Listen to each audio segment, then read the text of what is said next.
पहले ही तालियां बजा देना ये इशारा देते हैं कि जल्दी खत्म करो। सम्माननीय मंच और सम्माननीय सभी इस सभागार में उपस्थित बहनों और भाइयों, सभी का नामोल्लेख मेरे लिए संभव नहीं है, इसलिए क्षमा चाहता हूं। और श्रीपाद जी ने मुझे प्यार से यहां पर बुलाया और जब तक उन्होंने मुझे बुलाया नहीं था तब तक मैं इस बीबीएन के बारे में अनभिज्ञ था, मैं इसके बारे में जानता नहीं था। राष्ट्रीय स्वयंसेवक संघ का जब से स्वयंसेवक बना तब से न किसी को मैंने जात पूछी न खुद की जात बताई। यही भावना रही जिंदगी भर कि मैं एक हिंदू हूं, बेशक ये हिंदू राष्ट्र है और जब मैं कहता हूं अभिमान के साथ मैं हिंदू हूं तो इसका अर्थ कतई नहीं निकलता कि मैं किसी के विरोध में हूं। जब मैं कहता हूं ये हिंदू राष्ट्र है तब इसका मतलब ये नहीं निकलता कि ये इसके अंदर रहने वाले कोई असुरक्षित है। लेकिन इस देश को जो असुरक्षित करना चाहते हैं उनको असुरक्षित करना हम सबका कर्तव्य जरूर है। और आज मुझे बहुत अच्छा लगा क्योंकि बचपन से मैं पूजा पाठ में जब बैठता था, पुणे का हूं और पुणे में नारायणपेट जो स्थान है वहां पर जन्म हुआ है और नूतन मराठी विद्यालय करके एक विद्यालय है जिसको 141 वर्ष पूरे हो गए। 141 ईयर ओल्ड नूतन मराठी विद्यालय Shikshan Prasarak Mandali, and I am proud that I am a नुमवीय, that is I am a student of that school. और मुझे इसमें कोई हिचकिचाहट नहीं है बताने की मैं चित्पावन ब्राह्मण हूं, क्योंकि हम कोई भी चीज जब अभिमान के साथ बताते हैं इसका अर्थ ये नहीं होता है कि हम किसी दूसरे को नीचा समझते हैं। इसलिए ये कोई इंफीरियोरिटी कॉम्प्लेक्स रखने का कोई विषय ही नहीं है। हम कहते हैं स्वातंत्र वीर सावरकर, मतलब विक्रम संपत ने जो 2 खंड लिखे हैं सावरकर जी के ऊपर, उसमें एक्सक्लूसिव एक चैप्टर या 1-2 पेजेस उन्होंने चित्पावन ब्राह्मण क्या होते उसके ऊपर लिखा हुआ है और उनका पूरा वर्णन किया हुआ है। लेकिन सावरकर जी ने कभी ब्राह्मणत्व दिखाकर अपना काम नहीं किया। सावरकर जी ने सारे देश को जगाने का काम किया। सावरकर जी ने हिंदुत्व की व्याख्या की। सावरकर जी ने ये एस्टैब्लिश किया कि 1857 में जो हुआ था वो स्वातंत्र संग्राम था, वो विद्रोह नहीं था।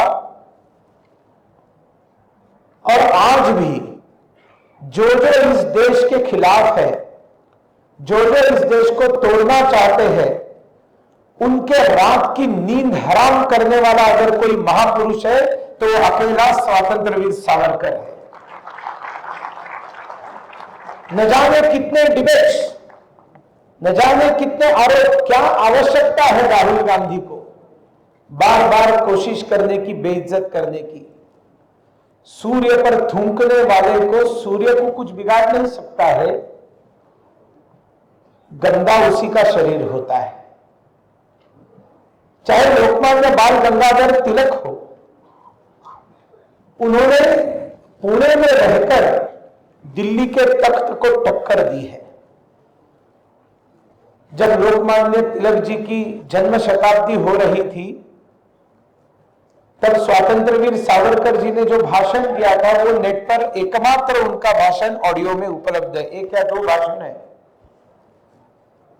उसमें उन्होंने कहा था कि इस लोकमान्य बाल गंगाधर तिलक की शताब्दी को सारे देश में मनाना चाहिए था, सरकार में मनाना चाहिए था, लेकिन केंद्र सरकार जो पंडित जवाहरलाल नेहरू की थी, उन्होंने उसको नहीं मनाया, उस पैमाने पर नहीं मनाया जिस पैमाने पर मनाया जाना चाहिए था।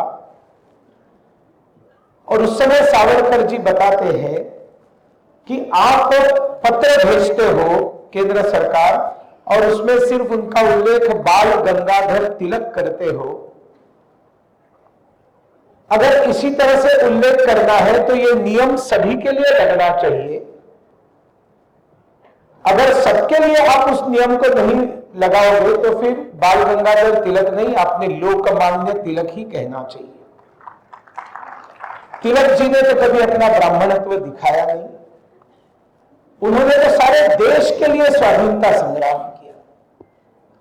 जितने भी उदाहरण आप महान ब्राह्मणों को देखेंगे वो महान तभी बने जब उन्होंने सारे देश का विचार किया और सारे समाज के लिए विचार किया। तो मेरा मुद्दा यह है कि सारे जो ब्राह्मण हैं उन्होंने कभी भी संकुचित विचार नहीं किया है, और संकुचित विचार करने वालों को समाज में बहुत लंबा स्थान मिलता भी नहीं है, कुछ समय के लिए मिलता है। बता रहा था मैं बचपन में पूजाओं में बैठता था तो आपने भी शुरू के भाषण में कहा था, अंग्रेजी में कहा था भले, कि वो एक हमेशा एक गरीब ब्राह्मण होता से स्टार्ट होती है कहानियां जो होती है। और आज मैं बहुत गर्व के साथ देख रहा हूं मेरे सामने कोई भी गरीब ब्राह्मण बैठा हुआ नहीं है। आज का जो ब्राह्मण है वो भारत को विश्व गुरु बनाने के लिए कटिबद्ध है, संकल्पबद्ध है और प्रयत्नरत है, कार्यशील है और फ्रंट में जाकर ये काम कर रहा है, लीड करके ये काम कर रहा है। इसका एक सबूत मेरे आंखों के सामने रखा है। आपने इसको संगठित करने का श्रेष्ठतम काम किया है, मैं आपको बधाई देता हूं। और वैसे भी जाति व्यवस्था का कोई अस्तित्व ही नहीं था। भगवान कृष्ण ने जो वर्णन किया है वो वर्णन ये कर्म के अनुसार है। तो कर्म के अनुसार देखेंगे तो यहां बहुत सारे बिजनेसमैन अगर ब्राह्मण है तो वो वैश्य है, वो मेकिंग में अगर है तो वो शूद्र है, वो पढ़ाने लिखाने में है तो वो ब्राह्मण है। और हमारे प्रधानमंत्री जी के अंदर अलग अलग प्रकार के उनके कामों में सभी प्रकार के वर्णों का प्रकटीकरण होता हुआ हमको दिखाई देता है। तो कौन सा शंकराचार्य बेवकूफ है जो कहता है कि राम मंदिर में पूजा का मोदी जी को अधिकार नहीं है?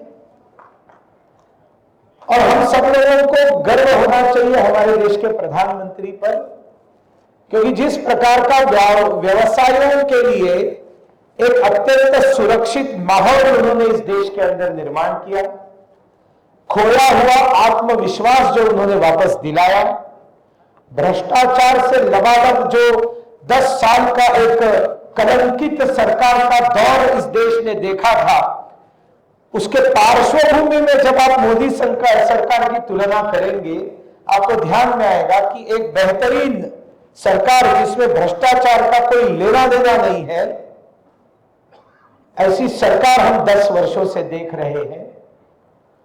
जब भ्रष्टाचार कम होना, मैं नहीं कहता खत्म हो गया है, अलग अलग स्तरों पर काफी हद तक वो बाकी है, लेकिन प्रयत्न प्रारंभ हुए हैं और प्रयत्नों को बहुत अच्छा प्रतिसाद मिला है।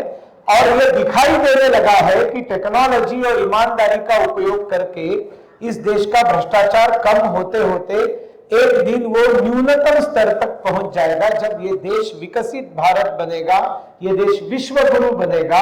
और हम संघ में कहते हैं परम वैभव नेतु में तत्स्वराष्ट्रम, ये राष्ट्र परम वैभव तक जाकर पहुंचेगा। प्रधानमंत्री नरेंद्र मोदी जी ये साल में 2 बार नवरात्र रखते हैं, और 2 बार नवरात्रि में मतलब एक जो वर्ष प्रतिपदा से रामनवमी वाला है और एक जो घट स्थापना से दशहरा तक जो है, ये पूरे 9 दिन वो केवल गर्म पानी पीकर या नींबू पानी पीकर या फिर नारियल पानी पीकर रहते हैं। जब पहली बार प्रधानमंत्री बनने के बाद बराक हुसैन ओबामा के यहाँ भोजन करने के लिए उनको व्हाइट हाउस में इनवाइट किया था। बहुत प्रकार के व्यंजन बना के रखे थे। दुनिया के सारे राष्ट्राध्यक्ष लालायित रहते थे कि कब मौका मिलेगा मुझे कि मैं भी जाकर व्हाइट हाउस में भोजन का आस्वाद लूंगा। प्रेस्टीज की जगह थी। मोदी जी पहुंचे और उन्होंने गर्म पानी मांगा। ओबामा साहब ने पूछा कि भाई साहब क्या हो गया, इतना सारा खाना बनाया हुआ है। उन्होंने कहा मेरा दुर्गा मैया का व्रत है।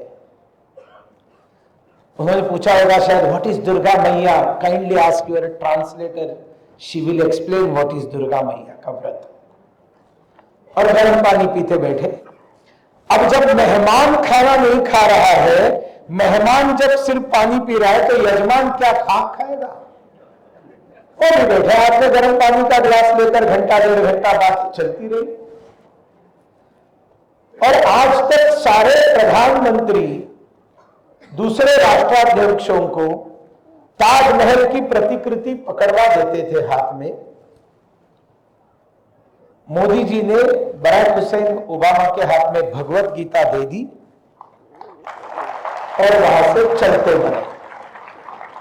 तब शायद ओबामा ने कहा होगा, सच कहते हैं हिंदुस्तान वाले, ये आदमी न खुद कुछ खाता है न दूसरे को खाने देता है।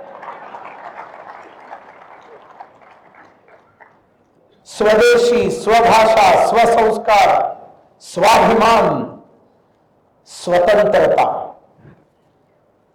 1947 में ये देश आजाद हो गया और 2014 में ये देश स्वतंत्र होना प्रारंभ हो गया। आज ये देश स्वतंत्र होने की तरफ अग्रसर है, अपने तंत्र से चल रहा है। अब इस देश को ब्राउन इंग्लिशमैन नहीं चलाता है। अब इस देश को एक विशुद्ध भारतीय विचार, विशुद्ध भारतीय संस्कार और संस्कृति से निकला हुआ एक संस्कारित व्यक्ति चलाता है, जिसको कोई हिचकिचाहट नहीं है कि वो जाता है तो सब जगह मंदिरों के दर्शन लेता है, भगवा वस्त्र पहनकर, नदी में डुबकी लगाकर, पूजा करते हुए, अपना फोटो रिलीज करते हुए। उनको कोई शर्म का बोध नहीं होता, उनको गर्व का बोध होता है। इससे पहले सारे प्रधानमंत्री डरते थे लोग क्या कहेंगे। मोदी जी ने खुलकर भारतीयत्व और हिंदुत्व दुनिया के सामने रखा है। 22 जनवरी को रामलला 495 वर्ष बाद, 495 years ago, he was insulted, he was thrown out of his own house. क्यों बाबर ने तोड़ा? मस्जिद बनाने के लिए नहीं, वो बाजू में भी मस्जिद बना सकता था। उसको आपको दिखाना था कि ये आपका भगवान है, ये भगवान भी आपकी रक्षा नहीं कर सकेगा। अब हमारा भगवान आपका भगवान बनेगा, अब आप हमारे जूती से हो, अब हमारी सल्तनत चलेगी, हमारी हुकूमत चलेगी। आपको अपमानित करने के लिए उन्होंने राम मंदिर तोड़ा था। उसके बाद में sir time is over, thank you very much, ये हम लोगों के लिए प्रेम पत्र होता है। राजनीति में यूजुअली कोई माइक छोड़ता नहीं है। आपने पकड़वाने की गलती तो की है, तो गलती थोड़ी सी तो भुगतनी पड़ेगी। 5 मिनट और चलेगा ना?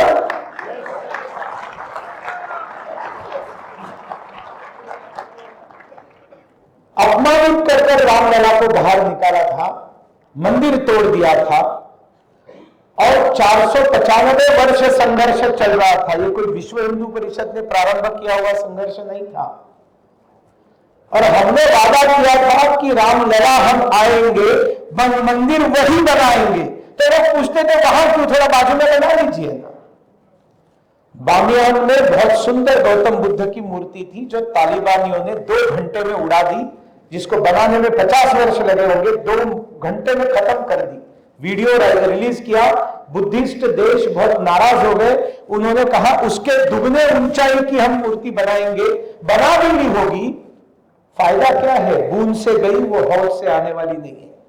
जहां अपमान हुआ है वहां पर ही जाकर अपमान का परिमार्जन होना चाहिए, प्रक्षालन होना चाहिए, शुद्धिकरण होना चाहिए, वहीं पर स्वाभिमान की पुनर्प्रतिष्ठापना होनी चाहिए। इसलिए मंदिर वही बनाएंगे, ये आग्रह था।